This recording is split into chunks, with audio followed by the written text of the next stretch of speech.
السلام علیکم ورحمۃ اللہ وبرکاتہ. ټول مسلمانان خویندګانو دا ویډیو په شوق سره وګورئ چې چا په کم داسې زنانه دي یا داسې نارینه دي چې هغوی زموږ په مخونو باندې دانې راغلي دي، داغونه راغلي دي، هغوی ډېر زیات پریشانه کړي دي، یا په لاسونو باندې دانې دي هغوی ډېر زیات پریشانه کړي، هغې دپاره ټوپونه اخلي، خو لیکن هغه ټوپونه هغه په کار باندې نه راځي، هغه ورله فایده نه ورکوي. یا داسې مثال په طور دانې پراخېږي او هغه دانې چې بیا لرې شي ختم شي، د هغې نه بعد په مخ باندې داغ پاتې شي، هغه داغ بیا صحیح نه ښکاري، مزېدار نه ښکاري. یا بعضې داسې خلک دي، داسې زنانه اکثر له د هغوی په دې مخونو باندې هغه تیرسري راشي، هغه تور رنګ راشي. نو دې د وجې نه هغوی ډېر زیات په ټینشن کې او بیا دې کې وایي چې موږ څه وکړو. نو هغوی له دا پکار دی چې دا طریقه موږ په دې ویډیو کې ښایو، دا طریقه له دوی وکړي، لیکن د دې دپاره به دا ضروري چې لکه مثال په طور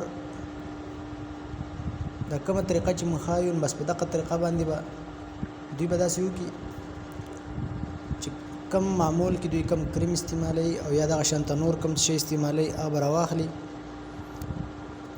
او چې کله هغه راواخلي کم د مخ دپاره یا د بدن لاسو دپاره یا داسې د تیرسرو دپاره کم کریم وغیره استعمالوي. چې کله هغه راواخلي نو سورې فاتحې، سورې بقرې د آیات زه چې ورته کم ښایم دا آیات به په هغه کریمو باندې یا په هغه ټوپ باندې چې کم دوی استعمالوي په هغې باندې به دوی تقریبا 11 ځله دغه آیات ووایي. او که چېرې داسې انداز کارو کې چې دغه آیات دوی مثال په طور 3 ورځې په هغې باندې دا کریم دم کې، نو لہذا دا به بیا ډېر زیات نور مفید شي او ډېر فایدهناک بشي.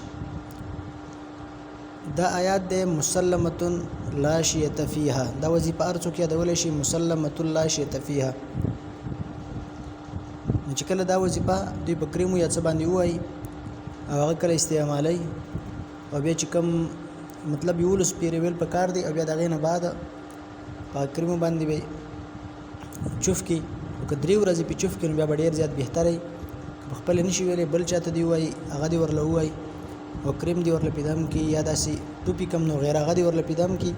هغې سره به انشاءالله چې دوی کم مسله د الله به ښې ټیک ټاک کړي انشاءالله. داسې نورو مزیدارو ویډیوګانو دپاره زموږ چینل در سره خامخا سبسکرایب کړئ چې تاسو ته بهترین